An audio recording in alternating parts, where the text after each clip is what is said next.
Cultural Center de Mesilla. This is an old grocery store from the 1840s. There was a man that came from Germany, a Mr. Fritz. He intermarried with the locals and the store evolved to the Fritzy grocery store.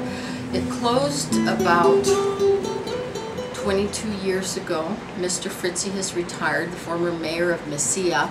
Mesilla is a very interesting town. This is where they signed the Gadsden Purchase in 1853. And it was once Mexico. You had to decide if you wanted to live in Mexico. If you did, since the boundaries changed, you moved to Ascension, or you stayed here and became an American citizen.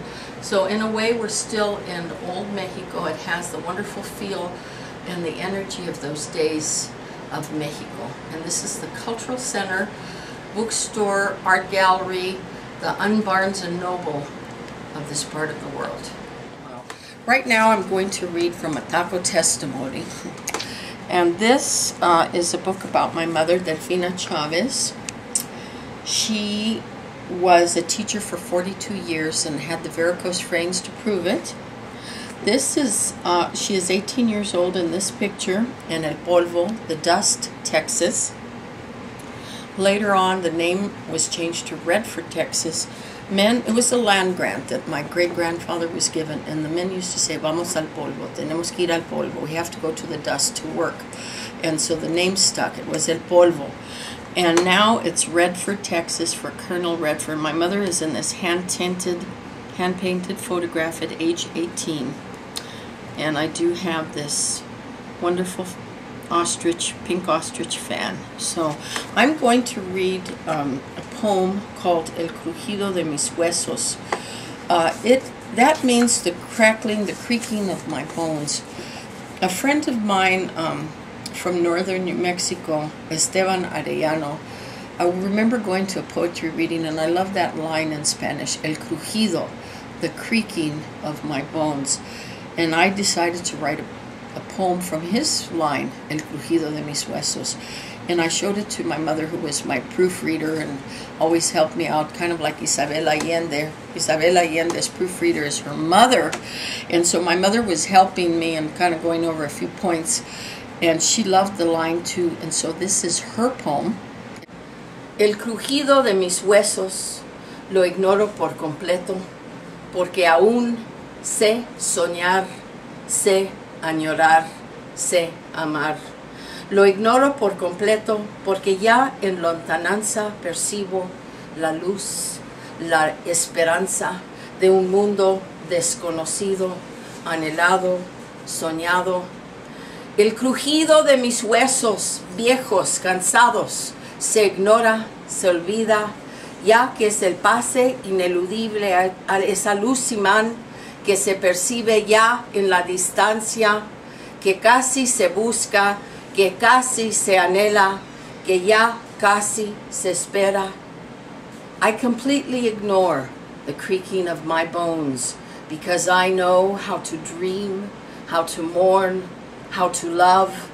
I ignore them completely because in the distance I perceive the light, the hope, an unknown world longed for, dreamed of. The creaking of my old and tired bones is ignored, is forgotten. It is the inescapable passageway to that captivating light, seen now in the distance, looked for, longed for, almost embraced. For the weekend, because it's a different configuration. There was always a hot tortilla waiting for us at Compadre Joe's house. Jose Joe Garcia was the neighborhood handyman who attended to all the neighborhood's needs. He was a handsome, dark-skinned Mexicano who had no formal training or license or anything. He was an expert in plumbing, electrical work, building, and maintenance. He could build a beautiful fountain out of Mexican tile and fix the moldy and corroded swamp cooler. Also, he had a lot of children. He was very good at that too. He was an expert at that, as a matter of fact. And when he left his common-law wife for some disgraceful puta cuchispete, some nameless hussy, it was my mother who brought them back together. Little did Compadre Joe know that his wife and family would one day desert him to move to the state of Utah. Utah, I asked my mother, was surprised on hearing that Compadre Joe had gone and been abandoned by those women, his rabble of needy children, and his now legal wife. Yes, one of the girls lives there. They just decided to move. A short, attractive man with the burnished dark skin of an Aztec god. He looked as if he'd walked out of an ancient legend, but no, he was always dressed in a white short-sleeve shirt and dark pants. And he knew so much about fixing things my father never knew about. There was nothing that he could ever do. I remember him high, standing on a ladder in my mother's blue kitchen, fixing a light fixture, or walking gingerly and unafraid on our slanted roof. Prior to this, we had never had an air conditioner when I was in college. We only had small windows and window fans. Plus summertime, my mother, my sister Margot, and I slept near an open window. Mother slept naked, and I like to tell people unashamedly that she did her housekeeping in the nude. I don't know when that would have been, maybe in her later years when she lived alone. For when we were in school and living at home, the only place that she was nude was in the privacy of her bedroom. Her head lay at the foot of the bed with her feet facing the headboard. Mother slept with a cold toalla, a towel on her forehead. The wet towel was her signature prop. And whenever we left the house for a trip in the car during the summer, she always gave us a wet wash rag with which to cool ourselves. A plastic bag would keep the towel moist, and everybody was responsible for their very own towel. During the unbearable summer heat, we all slept with a cold wash rag to swab ourselves during the night.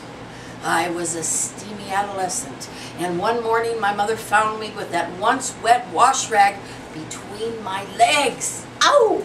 I don't think she wanted to think about it.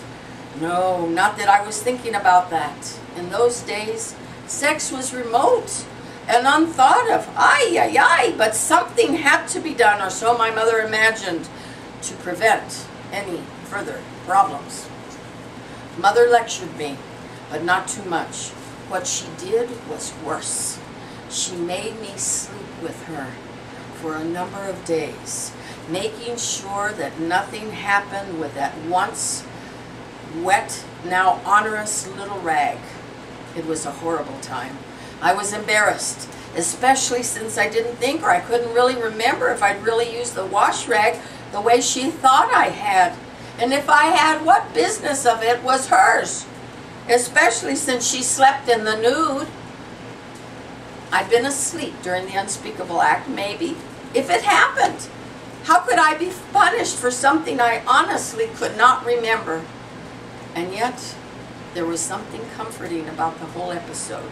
As awful as it was, the two of us sleeping in homemade white cotton nightgowns, size XX, my mother's trademark contribution to discreet yet comfortable sleepwear, our heads at the foot of the bed, both of us facing her pristine alabaster wooden headboard. Let's hear it for tacos. T is for tacos. A is for awesome, and you know it.